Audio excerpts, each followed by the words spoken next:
보건관리 전문기관 지원 관련 소규모 건강기능도 사업 검진 사업하고 그 다음에 보건관리 기술전 위탁 사업 관련해가지고 하는 걸 보고 있습니다. 근데 이제 좀 고민이 하나 있는데요. 우선 첫째로는 이 두 가지 사업에 대해서 이제 여러 가지 생각이 드는 바가 있습니다. 소규모 사업장 보건관리 기술 지원 같은 경우에는 71,590회로 되어 있고 이거를 63억 원 규모로 나누게 되면 회당 88,000원 정도가 됩니다. 현재 보건관리 전문기관 시스템에서 말씀드렸지만 대략적으로 회당 방문이 월 한 회 방문에 20만 원 수준에서 나오고 있거든요. 그래서 안전보건공단에서 소규모 사업장에 대해서 가서 지원하는 비용이 그 절반 정도 되는 수준입니다. 물론 소규모 사업장에 과다한 비용 지원이 쉽진 않겠지만서도 고민이 있는데 이 소규모 사업장에 저희 대한산업보건협회에서 이 사업에 참여해서 가고 있는데 해당 직원들이 굉장히 힘들어하는 부분이 있어요. 왜냐면은 도대체 왜 왔으며 왜 귀찮게 하며 이러면서 그 힘듦 및 감정노동이 장난이 아닙니다. 그래서 김희두 이사님께서는 나홈에서는 이 사업에 참여하고 계시나요? 저희들 국보는 안 하고 일반 대행을 하고 있습니다. 네, 이 국보 사업의 비용 책정에 대해서 혹시 의견이 있으신지? 네. 제가 공단에 있을 때는 특히 52년 사업장은 연결할 때부터 굉장히 문제가 많습니다. 우리 그분들이 첫째적으로 이제 테두리 안에 법적 테두리 안에 들어오기를 싫어하거든요.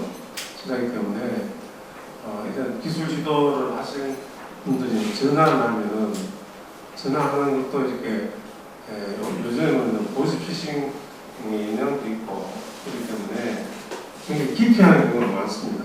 그러니까 많은데 이제 오래 이제 근무하신 분들은 나름대로 이제 자기 경험을 통해 가지고 상대방의 그 사업장의 담당자들을 이해를 시키면서 하는데 대부분 이제 민간기관에서는 경력이 좀 이렇게 좀 굉장히 많으신 분들이 대응 나는 게 아니고 좀 경력이 좀 적으신 분들이 나기 때문에 습득하는데 좀 굉장히 어렵습니다. 어렵고 현장에 가더라도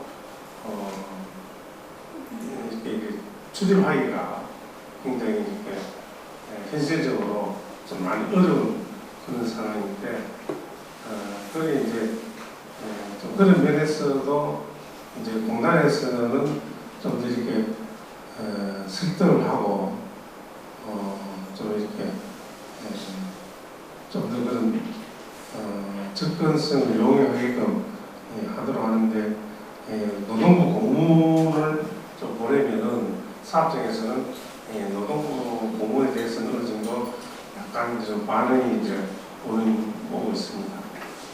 그런 현실을 제가 말씀드리겠습니다. 이제 이사님 전 지사장님께서 앞으로 이런 부분에 대해서 조금 저희 직원들이 좀 보호받을 수 있는 소규모 사업장에 나갈 수 있는 환경이 됐으면 좋겠다 그런 생각을 하고 있습니다. 저희 직원 일부를 그 사업장에 소규모 사업장에 보내는 제가 너무나도 좀 걱정이 되고 그들의 이제 감정 노동이 이야기를 듣기 때문에 우선 유혹받고 시작하는 경우가 상당히 있어가지고요. 그 다음에 이제 또 하나 소규모 사업장 건강기능돌 검진 지원 사업의 부분에 있어서는 한 두 가지 정도 좀 고민되는 경우가 있었습니다. 하나는 이 일반적인 특수건강진단에 비해 건설 특수건강진단이 비용이 단가가 굉장히 짭짤합니다. 그래가지고 이쪽을 전문으로 하는 네트워크 영업 브로커가 있어요. 근데 그 브로커가 특정 병원에 있어가지고 전체의 한 20%를 한 기관이 쓸어가다가 그 팀이 쭉 퍼져가지고 이제 전문적으로 이제 국보 사업을 유치하는 경우가 조금 있습니다. 근데 관련해가지고 안전보건공단에 좀 건의를 한 적이 있었거든요.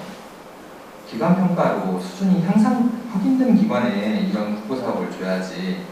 왜냐면은 그 브로커들은 다른 다른 기관에 가가지고 특수건강진단 그 팀을 끌고 가가지고 지정을 시켜서 특수건강진단 기관으로 만들고 해당 사업을 한 다음에 기관평가 전에 접어버리거나 기관평가 결과가 안 좋을 것 같으면 접어버리거든요. 그래가지고 이런 좀 문제가 있어서 저희 쪽에서도 고민이 있습니다.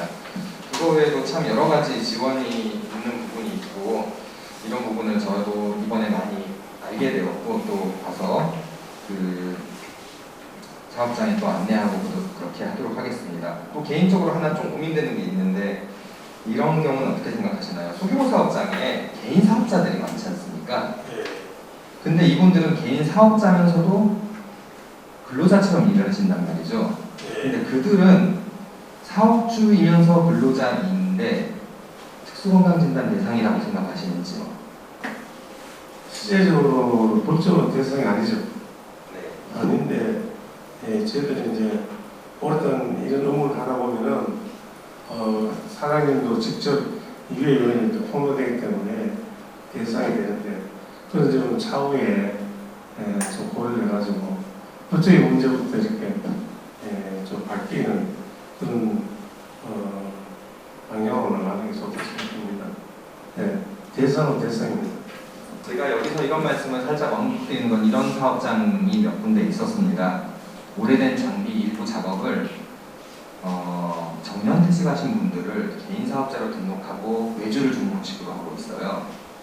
그래가지고 정년 퇴직을 하셨고 개인 사업자인데 실제적으로는 근로자고 한 사업장에서 일하고 있고 원청의 유해인자와 환경에 노출되면서 일을 하고 있습니다. 근데 이분들이 대상이 아니고 또 이제 대상에서 누락되게 되는 경우도 있습니다. 굉장히 위험한 유해인자 노출 작업이 있는 부분에 있어서 그래서 말씀하셨듯이 이런 부분을 한번 들어주시고 생각날 때 언급해 주신다면은 이런 규정이 개선되고 바뀌는 데 많이 도움이 될 수 있을 것 같습니다. 감사합니다. 예, 어려운 조건 안에서 일하신다는 생각은 앞으로 우리가 할 일이 좀 많겠구나 하는 생각도 해왔어요. 우리 오늘 참석하신 분들은 이 분야가 아니기 때문에 같이 편하게 대화할 수 있는 그런 방법을 제가 끝까지는 우선은 지금 아까 말씀드린 일하시기 굉장히 힘든 시간이잖아요. 제가 보기에도 뭐라 그럴까요? 굉장히 많은 노력을 하는데 우리 사회에서 제대로 평가를 받기에는 많은 한계가 있구나라는 생각을 해봤어요. 근데 오랫동안 우리 뭐라고 저는 스타을 불러야 되나요? 의사님인가 그냥 박사라고 부르세요. 네, 어쨌든 네, 말씀해 주십시오. 앞으로 이걸 어떻게 바꿨으면 좋겠다라는 생각을 듣고 싶어요. 우선은요, 제가 말씀드린 제가 우선 네네. 한번 배경을 말씀드릴게요. 지금 하시는 일들이 대부분 문과대학을 졸업하고 공부도 많이 하시고 와서 일을 하시잖아요. 근데 학교에서 배운 만큼 뜻을 펼칠 수 있는 기회가 별로 주어진 것 같지가 않아요. 그리고 더 많은 일을 할 수 있는데 많은 그 필요한 절차들이 없되고 있는 것 같고요. 그리고 목표지향적으로 일을 할 수 있는 시스템이 아니고 말하자면 좀 과정이 굉장히 중시돼요. 그러니까 예를 들면 저는 이 산업보건의 이슈를 본다면 아까 몇 가지 직업병 크게 있잖아요. 진병부터 시작해서 그리고 근복 기간이 있을 거고 또 아까 얘기하신 대로 이제 뭐라고 해야 되죠? 네, 뇌심혈관 혈관질환. 뇌심혈관. 네. 그리고 요즘 화학물질로 관한 몇 개 있잖아요. 그런 걸 대상으로 해서 특히 의사들이 집중적으로 관리를 하고 그 다음에 그 부분만 좀 열심히 하게 되면 큰 성과는 이루어낼 수 있지 않겠느냐. 그런데 그 부분이 과연 지금 같은 시스템에서 정부가 직접 하는 것이 옳은 것인지 아니면 정부는 안전공단이죠. 그리고 일부 못하는 부분은 또 이제 민간에 맡겨야 되는 것인지 라는 여러 가지가 있을 텐데 제가 지금 아까 어떤 느낌을 받았냐면 많은 유해인자나 직업병들이 아주 작은 기업에서 발생하는데 그 부분이 민간의 역할로 그러니까 정부가 국고조사를 하든지 아니면 민간의 역할로 넘겨진 상태에 놓여있고 그게 바로 사각지대구나라는 생각이 들었어요. 그러면서 아까 말씀드린 대로 의사들은 여기서 제대로 역할을 할 수 있는 환경이 좋고 그럼 이걸 어떻게 풀어야 되나? 조직적으로 푸는 방법은 굉장히 많이 있을 거예요. 쉽게 얘기하면 지금 민간 서비스를 하려면 공공화하는 방법일 수 있을 거고요. 그렇죠? 그 다음에 또 하나는 목표와 수단들이 굉장히 혼재되어 있어요. 우리가 무슨 일을 할 때는 목표를 설정하고 그 다음에 수단을 마련해서 이제 수단을 이행을 하잖아요. 그러면 지금 아까 하시는 얘기를 보면 목표를 어떻게 보면 근로자의 직업병을 예방하고 건강을 유지하는 거 아닙니까? 근데 많은 부분이 그러니까 작업환경 측정, 그 다음에 건강 검진, 이게 과연 목표인 것인가 같이 지금 움직이고 있다는 그런 생각이 들어요. 그래서 이게 뭔가 좀 근본적으로 고민이 할 지점이 많이 있겠다. 쉽게 얘기하면 정부와 민간의 역할을 어떻게 되고 그 다음에 선택과 집중을 어떻게 해야 되고 그런 부분들이 저도 지금 좀 혼란스럽습니다만 많이 좀 정리돼야 되지 않겠나 싶은 생각이 들고 우리 김일우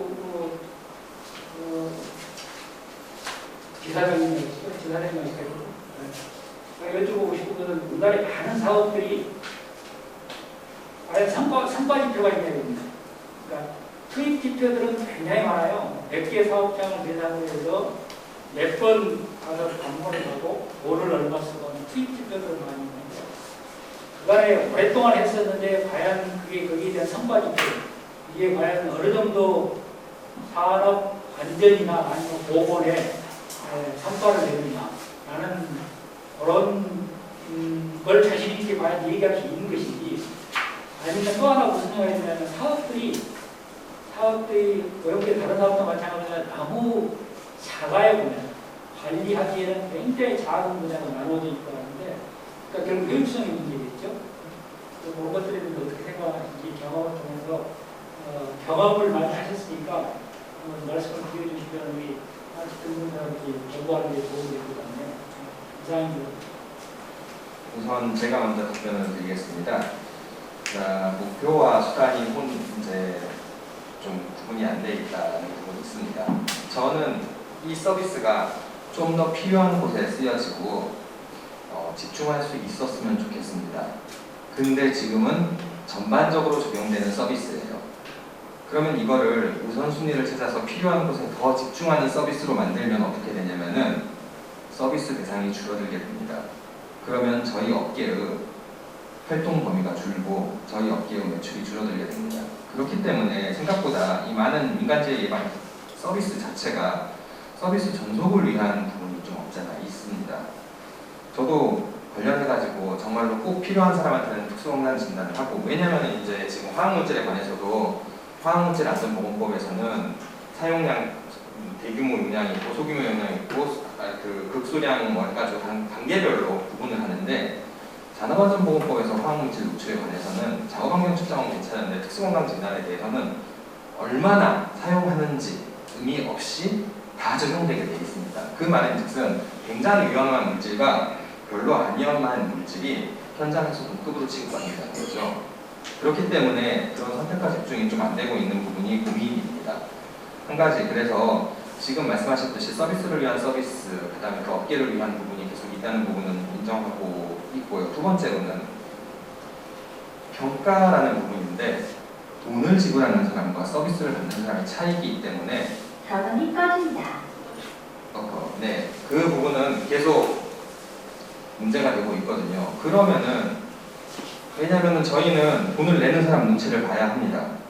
그렇기 때문에 그 문제가 크게 발생하고 있어요. 예를 들자면 최근에 2년 전에는 특정 유해인자가 직업성이라는 중간 단계, 직업성 질환도 아니고 직업성 질환이 의심되는 단계라고 판정을 했다가 의사가 잘렸고요.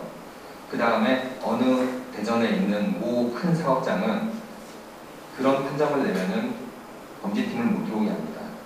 그러면 해당 사업장에, 해당 검증기관에 몇 천만 원대의 매출이 날아가게 되는 거고 그런 협박을 통해서 저희는 의사의 판정이 의외로 굉장히 굉장히 영향을 받고 있습니다. 그러면 어떻게 해야 될까요? 지불 주체를 바꾸면 됩니다. 삼자지불제로. 그런데 거기에서는 또 확실히 관리가 필요한 거죠. 우리가 특수건강진단 기관평가나 아니면 보건관리성 민간재 이런 평가를 하는 것은 최초에 이제 자원환경추천기관과 특수건강진단 평가가 있었을 때 그때의 말은 삼자지불제를 위한 단계로 시작이 된 겁니다. 그리고 그것을 통해서 질 향상을 언급했었고요. 근데 지금은 삼자지불제도 없고 질 향상이라는 말도 거기서 빠졌어요. 그냥 평가를 위한 평가를 하고 있습니다. 그래서 어떤 게 목적인지 좀 고민되는 부분은 있습니다. 그리고 정말 저희가 성과 지표를 보느냐, 투입 지표를 보느냐라는 부분에 대해서도 저희는 고민이 많고요.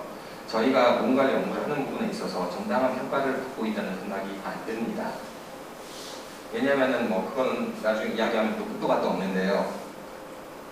이 어느 순간 안전보건공단에서 평가팀을 따로 꾸리게 되면서 2017년부터 그 평가팀의 그 업무 강도, 그 다음에 그 민원이나 고객응대 관련해서 부담이 장난이 아닙니다. 그래서 해당 평가팀은 어느 정도냐면은 한 25명의 인원이 전국에 있는 1000개 정도 기관을 평가하게 돼요, 매년. 그리고 그들의 출장이 보통 170일입니다, 1년에. 그러면은 일주일에 한 번 자기 책상 앉기가 쉽지 않은 상황에서 전국을 돌아다니면서 민간재 기관 평가에서 욕을 먹고 다니게 됩니다. 그렇기 때문에 해당 팀이 생각보다 부담이 커가지고 해당 팀의 직원들이 오래 있지는 못합니다.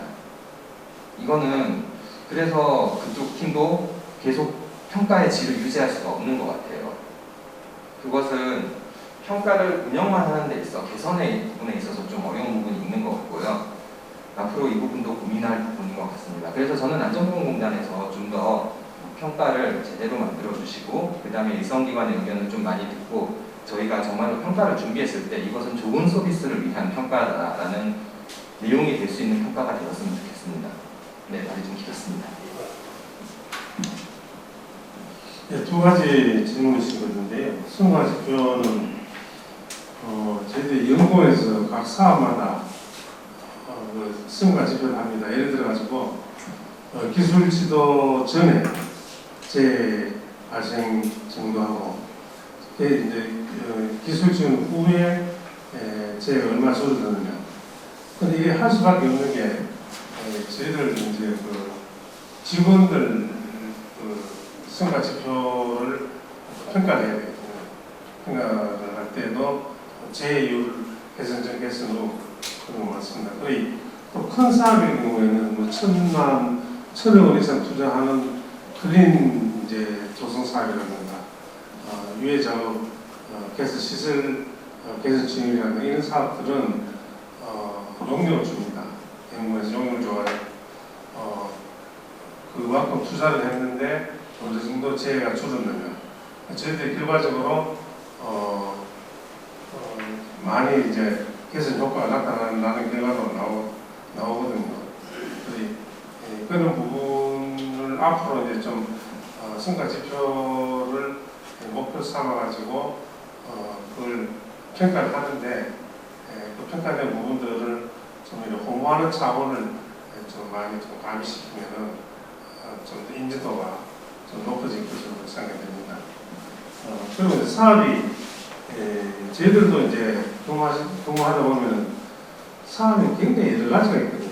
그래서 이 부분을 좀 이렇게 좀 단위라든가 뭐 진단이라든가 이런 부분을 다 파악할 수가 있는데 현장의 그 이제 대상들이 굉장히 다릅니다. 업종별로도 다르고 또 규모별로도 다르고 그렇기 때문에 그에 맞춘 부분도 있고 예를 들면은 보건 쪽에도 근거리계도 있을 것이고 예심혈관도 있을 것인데 그걸 통합하기 위해서는 저희들 인력도 전공이 이제 인간공학 전공에서 하신 분이 있고 예심혈관 질환은 남들은 간호사분들이라든가 의사분들이 기획을 하고 여러 가지 이제 그런 분야별로 좀 이제 전공 분야별로도 좀 이제 여러 분야가 되기 때문에 그리고 이제 노동부하고 관계에도 예산 관계도 좀 있습니다.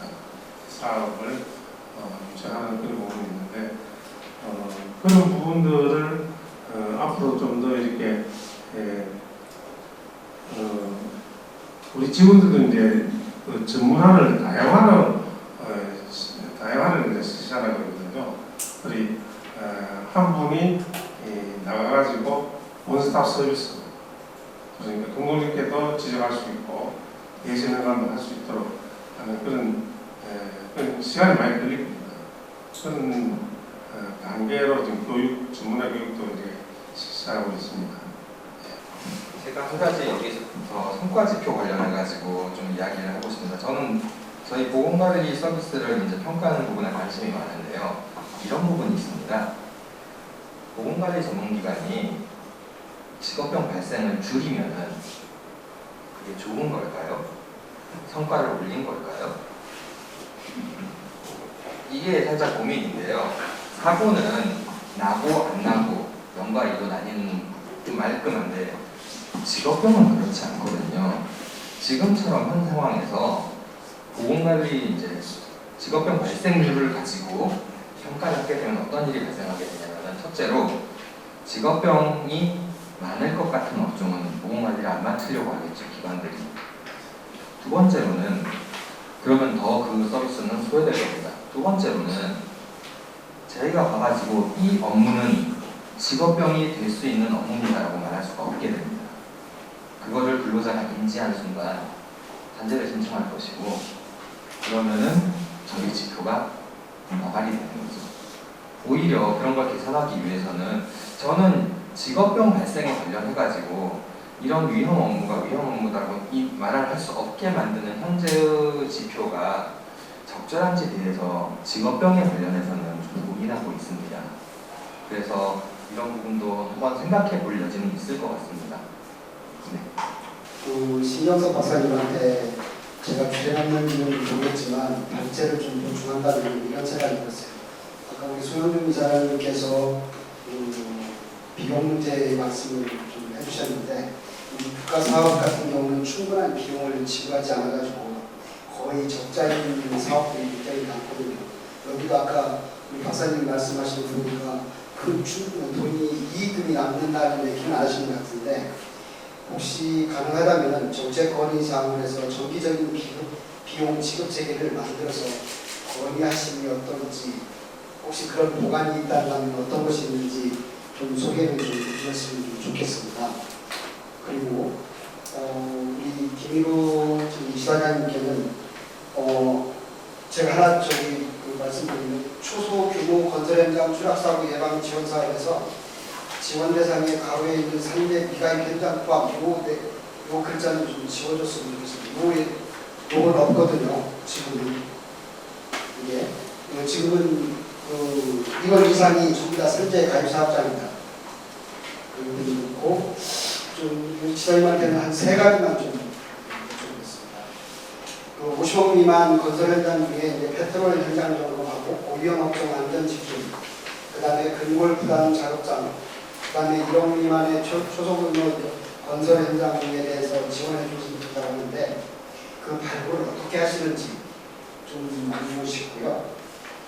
그다음에 두 번째는 50인 미만 건설 관리업, 아니 건물 관리업, 음식점 등 소규모 서비스에 대해서는 이걸 그 제휴이 얼마인지 좀 확인을 좀 해주셨으면 좋겠고, 왜 이 두 업종이 선정됐는지, 다른 것들도 많을 텐데 그게 좀 궁금하고요.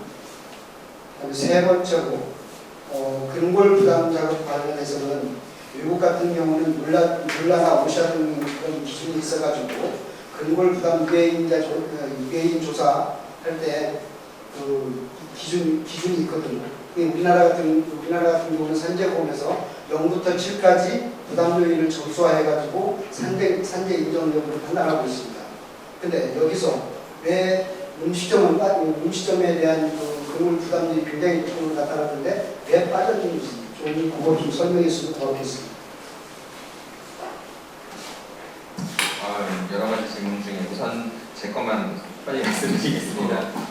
우선은 비용 지급 체계에 대해서 보관이라는 부분이 있습니다. 나라에서 쓸 수 있는 돈은 언제나 한정이 있다고 생각을 합니다. 지금 이 국고지원 사업 88,000원은 현재 보험관리 전문기관 방문에 비해서 굉장히 낮은 비용입니다. 그래서 그걸 올리는 것만이 답일까라도 고민은 있습니다. 비용적인 부분도 한 가지 문제가 있겠지만 두 번째로는 좀 더 지원과 홍보와 저희 기관이 저희 지도 요원들이 나갔을 때 해당 사업장에서 대놓고 무시받지 않을 정도의 고용노동부의 공문이라든지 개별 사업장, 전체 공문이 아닌 개별 사업장적인 공문 발송이라든지 이런 부분을 도와주시면 훨씬 나아질 수 있다고 생각을 하고요. 그 다음에 두 번째로는 솔직히 고민을 해봐야 됩니다. 지금 상황에서 일반적인 민간 사업에 비해서 턱없이 낮은 부분에 대해서 나라 비용 검진이라고 들어오면은 누가 참여할 것인지에 대해서 고민을 할 필요가 있습니다. 그래서 이거를 횟수만 한다기보다는 좀 더 질을 높일 수 있는 부분에 대해서 고민이 저는 필요하다라고 생각을 합니다. 그래서 이제 소규모 사업장 건설 디딤돌 검진 사업은 일반적인 특검에 비해서 비용이 높기 때문에 너도 나도 하려고 하고 전문적으로 그 검진을 쓸어가는 영업팀이 있습니다. 근데 이제 이쪽은 반대죠. 하라고 해도 좀 잘 안 하고 있는 저희 대한산업보험협회는 저희 이사장님이 전 공단 이사장님이었기 때문에 억지로 참여하는 부분이 있는 것 같은데 저는 저희 직원들이 많이 걱정이 됩니다. 네, 제 부분은 그렇게 끝났고요.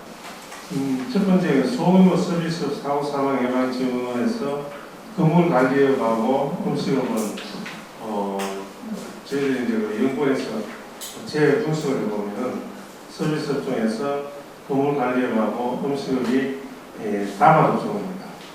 취약한 부분이기 때문에 그 부분을 위주로 해가지고 지원하게 돼 있습니다.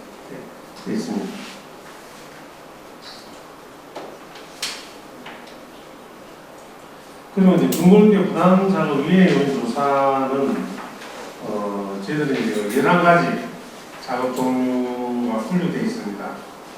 그 부분에 대해서 유예 요인 조사를 지원을 하고 나름대로 이제 개선 방안을 제시하기 때문에 저희들은 그 11가지 근본계 부담자금 기준에 의거해가지고 선정해가지고 지원하고 있습니다. 보험관리 국고지원 그 위탁사업인데 63억 지원하는데요. 이 부분도 이제 건강진단 결과 좀 취약한 그런 사업장이라든가 저희들이 이제 통계적으로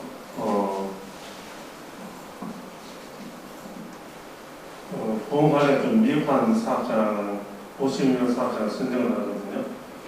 하는데 건강진단 이번 건강진단 결과 좀 이렇게 그 대심 혈관 질환에 전조 질병들이 있습니다. 고혈압이라든가 여러 가지 이제 그런 질병이 이제 많은 사업장을 선정을 해가지고 지원하고 있습니다. 그리고 첫 번째 질문은 제가 잊었습니다. 지원한다고 했는데요. 혹시 발굴을 어떻게 하시는지. 발굴을요? 여러 가지 사업들이 있는데 발굴하는 방법이 어떤 것인지. 이 발굴하는 것도 참 많이 이제 어려움이 많죠. 이제 50 미만이 그러니까요. 근데 이제 그 50명 사업장은 이제 저희들이 통계적으로는 관리를 하고 있습니다. 관리를 하고 있고 또 이제 보건복지공단의 재현황이라든가 이런 것 연계돼가지고 저희들이 이제 그 제휴율 높은 부분이라든가 아니면 근고육대 쪽 사업은 근고육대 다발 사업자 아니면 근고육대 유해 부담 조사를 안 하는 사업자 그 위주로 이제 선정해가지고 지원하고 있습니다. 우리가 지금 감염병 때문에 우리 K 방역이 좋은 성과를 냈고 국민들도 이제는 이 감염병 예방에 대해서는 상당한 신경을 갖고 있다고 하세요. 그래서 무슨 생각을 해봤냐면 직업병 예방도 감염병 예방과 같은 체계를 갖추고 정부가 나서면 쉽게 근절될 수 있지 않겠느냐. 그렇게 생각하면서 그러면 감염병 예방 체계하고 직업병 예방 체계가 달라져야 되는 선거적 기준을 과연 보겠느냐. 같게 하면 성과가 나지 않을까. 예를 들어 지금 질병청에서 그 업무를 하라는 건 아닙니다. 같이 하는 방법일 수도 있고, 아니면 고용부가 직업병청을 만드는 거예요. 직업병청을 별도로 만드는 게 아니고, 지금 그 조직 내에 그와 비슷한 조직을, 질병청과 같은 조직을 두고, 직업병 발생하면 지금 우리 코로나19 때 했던 방식, 네? 다 모든 게 다 그대로 적용을 해가지고 하면 아주 좀 쉽게 해결되지 않겠냐는 생각을 아주 간단하게 해봤었는데 어떻게 생각하세요? 어렵다고 생각을 합니다. 왜 어려우냐면 직업병의 특징은 뭐냐면은 일반적인 경우 외에는 그냥 이제 우선 직업병이 고전적인 직업병은 많이 없어졌습니다. 예를 들자면 진폐증, 화학물질 중독 이런 건 없어지고요. 그 다음에 이제 요새 추가되는 거는 정신보건, 그 다음에 근골격계 질환입니다. 근데 이 질환은 감염병은 검사를 딱 해서 코로나 바이러스가 나오면 진단입니다. 근데 근골격계는 내가 시계가 아픈데 이게 내가 무슨 일을 얼마나 해서 그 다음에 그게 얼마나 위험한 일이었는지 얼마나 오래 했는지 이런 여러 가지 평가 때문에 나중에 상당히 갈리는 부분이 있습니다. 지금은 당연 인정 기준이라는 게 생겨가지고 어느 정도의 기간과 어느 정도의 작업이 있으면은 인정이 되고 있는데 그 조금 많은 질병에 대해서는 그게 없고요. 그 다음에 업무상 질병 산재 인정 건수가 2020년에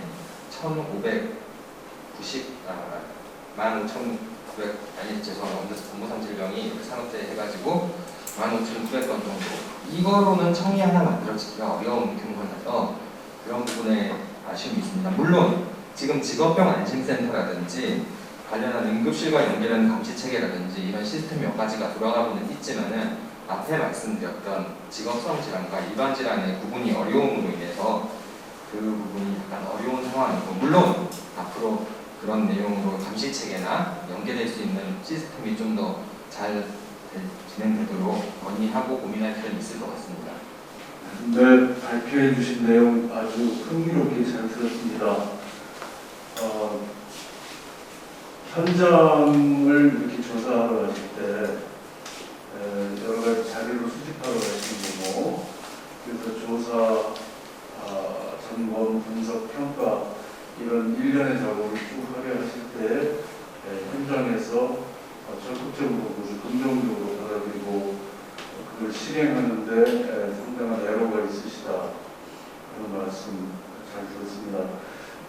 이게 이제 민간적 자율적 시스템으로 이렇게 이행이 되는 체제인데 제가 그 다음 말씀은 조금 하기 전에 우선 이런 유사한 시스템을 해외나 다른 쪽에서는 어떻게 하고 있는지 혹시 조사된 바가 있으시면 조금 설명 더 해주시면 어떨까요?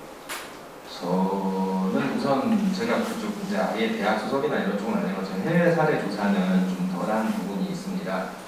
저희 같은 경우에는 좀 근로자가 편하게 이용할 수 있는 다른 일본이라든지 독일이라든지 그런 앞선 나라의 시스템은 아니죠.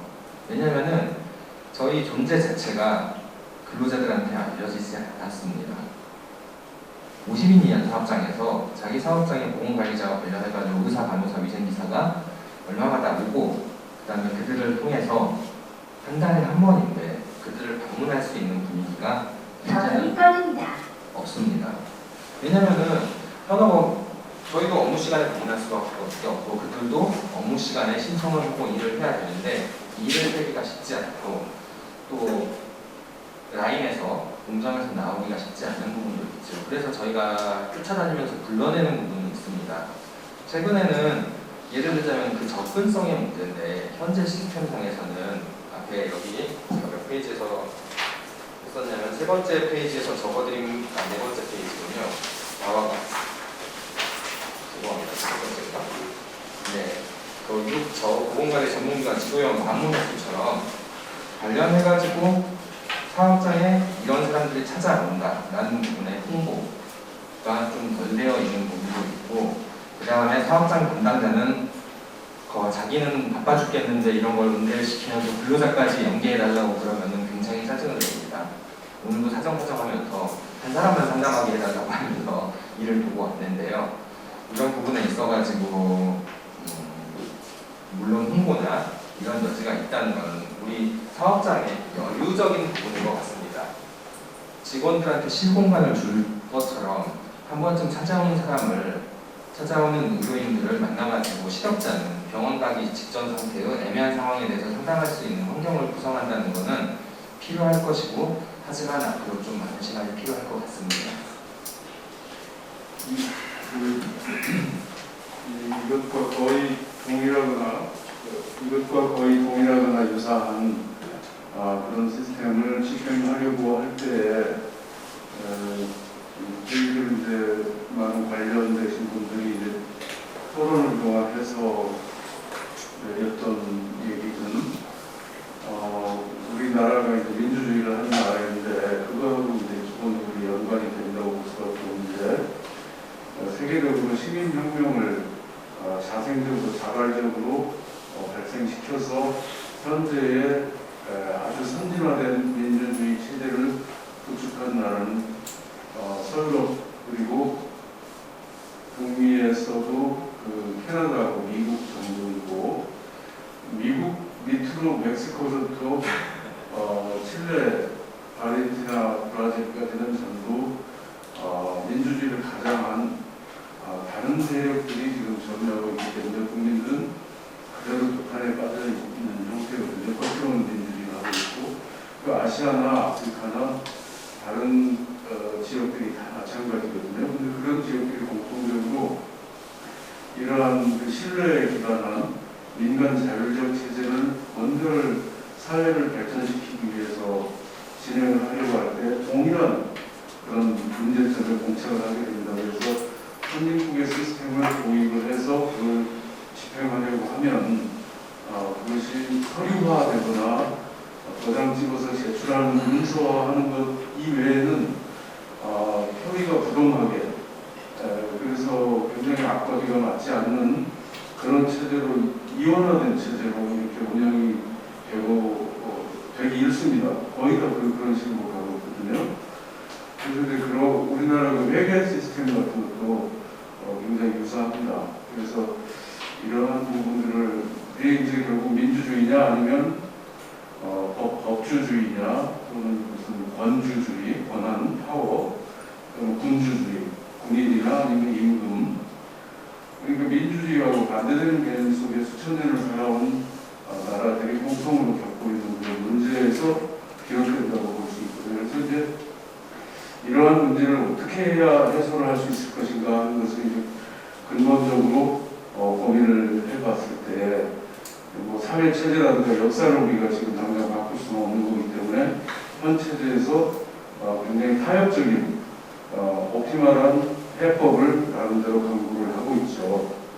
그래서 그것이 결국은 현 체제의 국가 시스템을 동원하는 방법이고, 모든 것을 법으로 해결하려고 할 때 그것이 결국은 법이 또 다른 파생 효과를 낳아서 부작용만 오히려 더 커지는 효과가 돼서 법을 강화시키면 오히려 근로자가 굉장히 고용률이 저하되는 그런 일이 벌어지고 자꾸 그런 악순환이 되기 때문에 몇 가지 이제 그것을 해결할 수 있는 아이디어 차원에서 아주 작은 문서적 조치부터 이렇게 시행하는 것이 상당히 그 분야를 정화시키고 효율화시키는데 굉장한 효과가 있더라 하는 것을 좀 직접 경험을 했었던 적이 있었습니다. 그래서 그러한 부분을 앞으로 작은 조치부터 하나씩 아이디어를 모아서 해결해 나가면 결국 거기에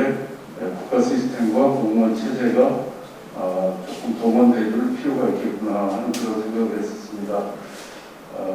차차 또 그런 부분에 대해서 좀 더 심도 있는 토의를 해볼 때 그런 부분을 아이디어를 공유할 수 있을 것 같습니다. 신뢰라는 부분입니다.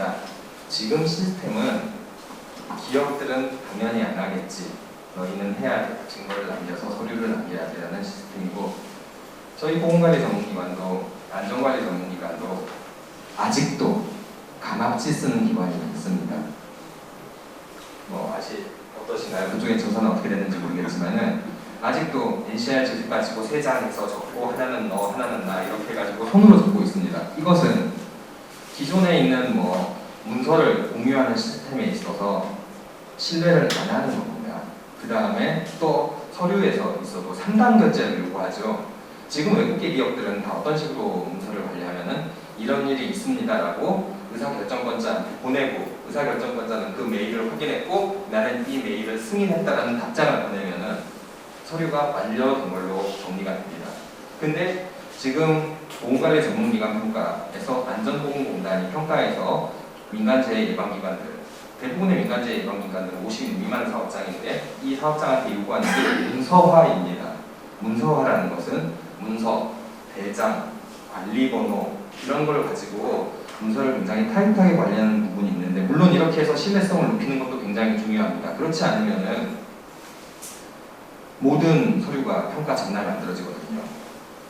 그래가지고 이런 부작용도 있지만은 저희는 관련해가지고는 어느 정도로는 이 신뢰와 불신 이런 부분에 있어가지고 약간 유연성을 가지는 부분도 있다고 되어 있을 필요가 있다고 생각하고, 기존 시스템은 불신의 시스템이라는 게 저도 굉장히 동의합니다.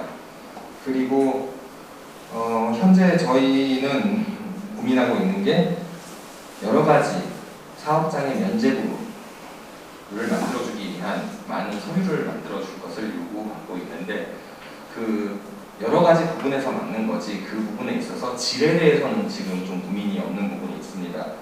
그리고 이 신뢰와 관련해서도 좀 문제가 있는데, 뭐 공단 얘기해서 죄송합니다만은 이 기관평가 관련해가지고 어떤 경우에는 이 서류를 인정받고 어떤 경우에는 인정을 못 받는 경우가 있어요. 지난번에는 사진을 일일이 첨부해야 인정을 받았었고, 이렇게까지 할 거 있냐 해서 사진을 뺐더니 다음 평가 때 인정을 못 받는 케이스도 상당히 있었습니다. 그래서 이 서류의 적정한 서류의 수준이 어느 건지라는 거는 그때그때 좀 다른데, 이런 부분에 있어서도 좀 고민과 합의가 필요할 것 같습니다. 어떤 면에서는. 네. 네. 문서화 분야는 저희들이 이제 매년 2년마다 이제 평가를 하다 보니까 다들 잘 하고 계시는데, 몇 개 기관에서는 여름방학에 일기 쓰듯이 문서를 한꺼번에 하는 경향을 발견했거든요. 그래가지고 이제 문서를 올해는 이게 문서화다 등록 입지에도 등록이 되고, 그래 되면 날짜를 파악하다 보면은 이게 이제 그 기한된 문서가 그때 바로 이렇게 등록이 되고 이런 시스템으로 나가야 되는데, 평가를 받기 위해서 말기를 쓰듯이 하니까 그런 점을 이제 예방하기 위해서 이제 저희들이 원래 도입을 했습니다. 평가에.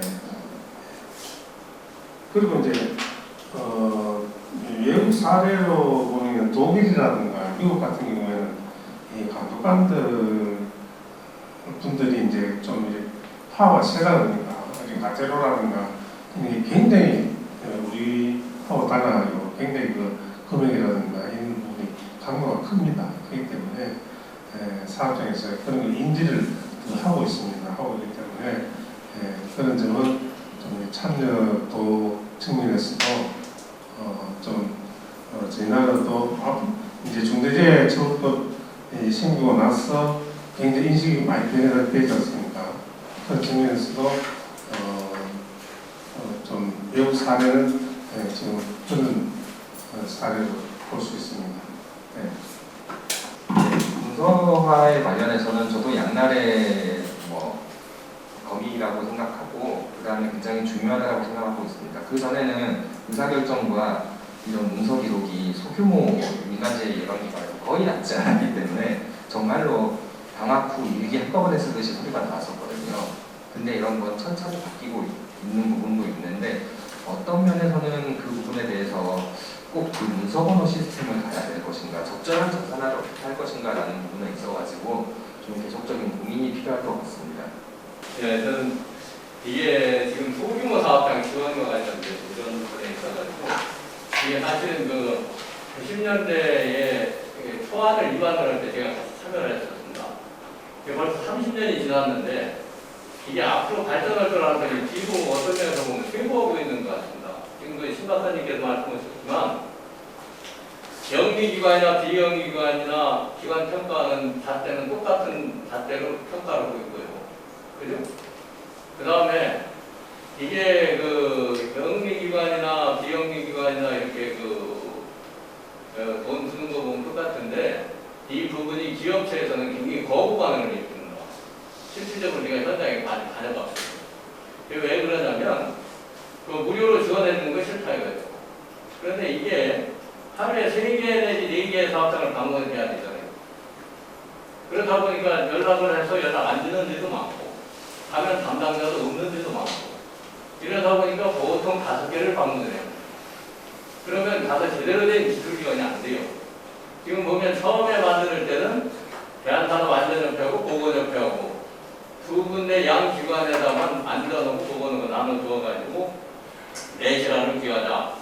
이랬다가 이제 서비스의 질적인 향상을 기하기 위해서 이거를 다 풀어가지고 해야 된다. 이게 질적인 향상을 키운 게 아니고 질적인 저하를 가져왔습니다. 그 대표적인 예로 들어보면 지금 그 승강기 안전공단하고 승강기 안전협회가 있었어요. 두 군데에서 승강기에 대한 안전진단을 검사를 했는데도 불구하고 서로 경쟁 체계로 가다 보니까 제대로 된 검사가 이루어지지 않는다고 해서 통합을 시켰습니다. 그런데 지금 안전시장이나 보건시장 같은 경우는 비영리 기관으로 하는 것도 아니고 몇 명이 인력시설 장비만 지금 영리기관으로 해서 하다 보니까 똑같은 상태에서 그 물량 배정을 하다 보니까 거기에서 그 사람들은 일건이라든지 이런 부분이 좀 낮고 그 체계를 갖춘 데는 좀 간접비용도 들어가고 이러다 보니까 거기에서 이제 이런 문제도 많이 생기고 있고 사업장에서 느끼는 감은 뭐 어떠냐면 서로 경쟁 체제로 가다 보니까 이게 안전시장이 덤핑으로 들어가고 막 이런 형태예요.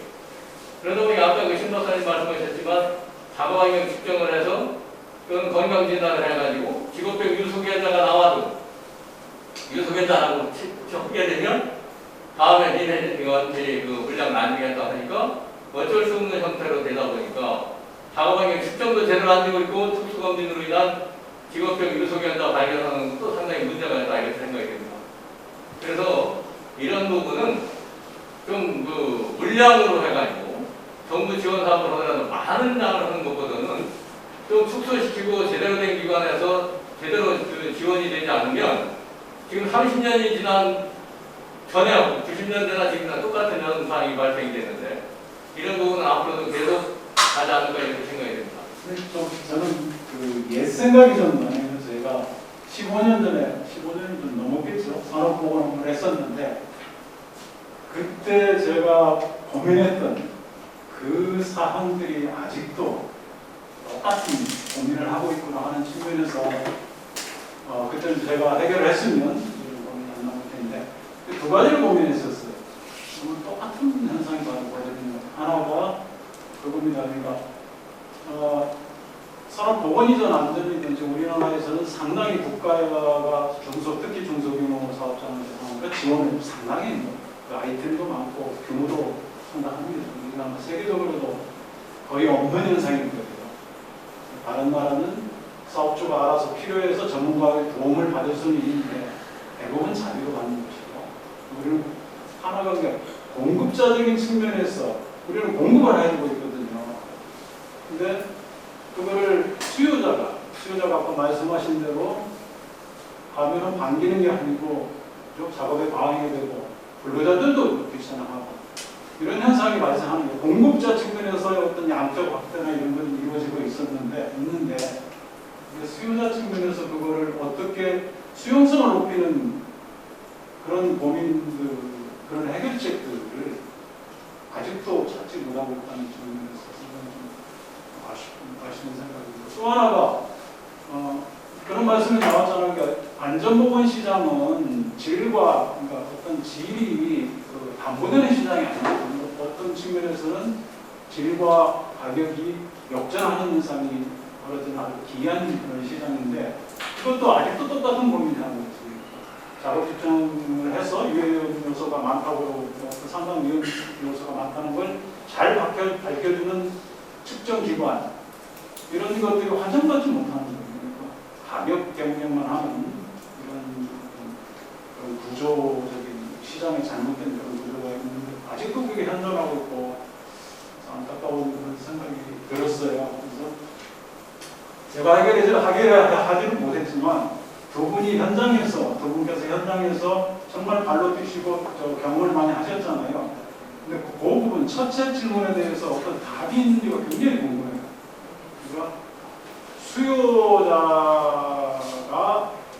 수요자가 원하는 그 시스템을 만들 방법이 있는데 이게 쉽지 않은 과제이긴 한데 제가 항상 고민했고 지금도 말씀 들어보니까 역시 이게 가장 근본적인 문제겠구나 하는 그런 의문이 들거든요. 혹시 있으면 말씀을 해주시면 좋을 것 같고 쉽지는 않을 것 같습니다. 수용성 문제가 굉장히 좋은 점수이십니다. 제가 이제 경험을 할 때로 보면은 사업장이 이제 대기업은 굉장히 접근성이 이제 좋은데 소규모 사업장은 반대로 이제 우리 직원들 뭐 얘기는 가도 커피 한 잔도 안 주더라. 그런 수용성이 굉장히 좀 어려운데요. 우리 이게 전반적인 문화거든요. 제가 생각하는 그 문화가 안전 문화가 좀 이렇게 좀 확대돼가지고 좀 이렇게 좀 접근성이 용이하도록 하는 그 여건 조성도 많이 중요한 것 같습니다.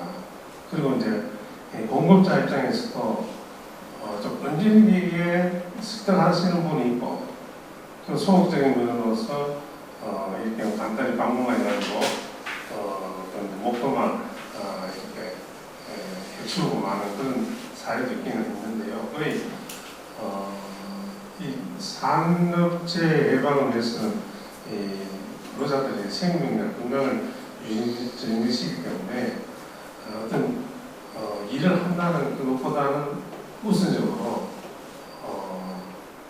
생명 존중의 정신 그런 면에서 좀 이렇게 좀 접근을 할 필요가 있다고 생각이 듭니다. 뭔가 하지 않았을 때 문제가 발생했을 때 생기는 손해를 좀 더 키워야 할 필요는 있을 것 같습니다. 우선은 현 상황에서는 내가 리스크가 낮거든요. 이거를 하지 않았을 때 발생하는 리스크가 빈도도 낮고 강도도 낮습니다. 빈도를 높인다는 것은 감독의 방법과 횟수를 높이는 거고요. 그 다음에 강도를 높인다는 것은 뭐 처벌의 양이나 이런 부분을 높인다는 거겠죠. 중대재해처벌법으로 인해서 강도를 높일 수 있는 여지는 생겼습니다만은 그 관련해서 그만큼 강도가 실제적으로 높아졌는지에 대해서는 아직은 잘 모르겠습니다. 그래서 그런 고민이 있고 저는 개인적으로는 그게 어중간하게 강도가 약한 것으로 사람들한테 인식이 된다면은 기존에 겹치는 법과 추가적으로 만든 법까지 전반적으로 다 우습게 될 것 같다는 걱정이 하나 있긴 하고요.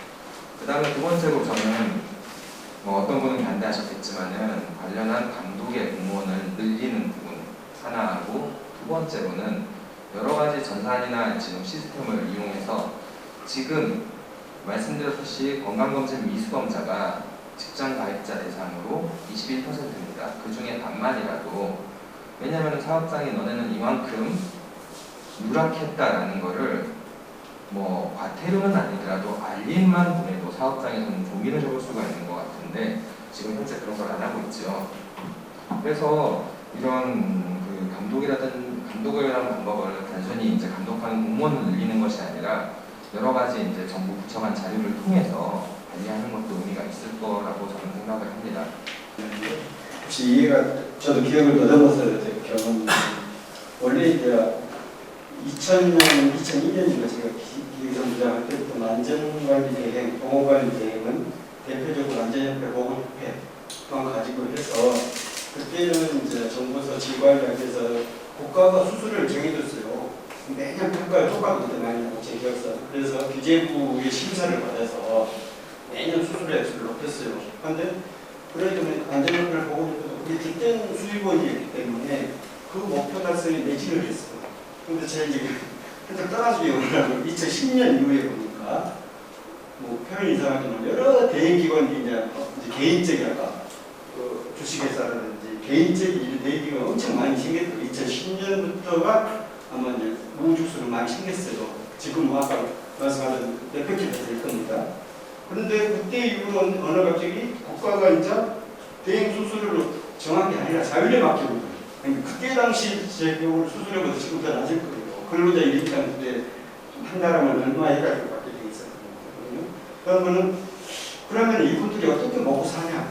나중에 이제 그런 분들하고 대화를 해보고 현직에 있을 때 기관장을 보면은 그 안전대행이라든지 보건대행이 주된 사람이 아니에요.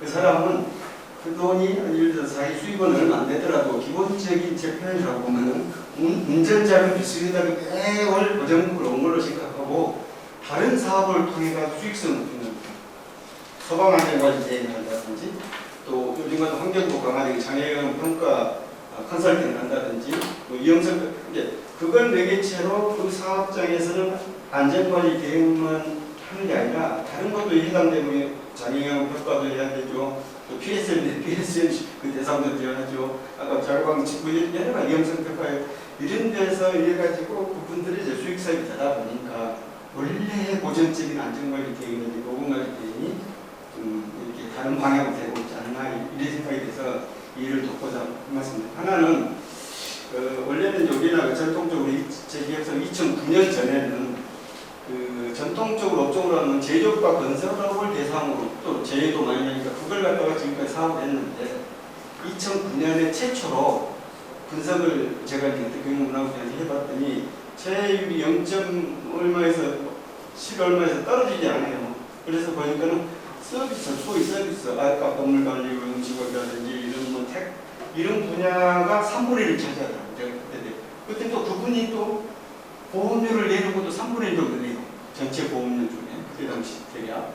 그래서 그분들의 그 조직화된 단체들이 있습니다. 건물관리협회, 프랜차이즈협회, 그 다음에 외식업산중앙회, 뭐 관광호텔 뭐 이런 그래서 그 대상들을 일일이 제가 회장님을 찾아다니면서 당신들을 보험료를 내면서 서비스를 못 받는다. 그래서 최초로 서비스 업종 사업을 시작한 거예요.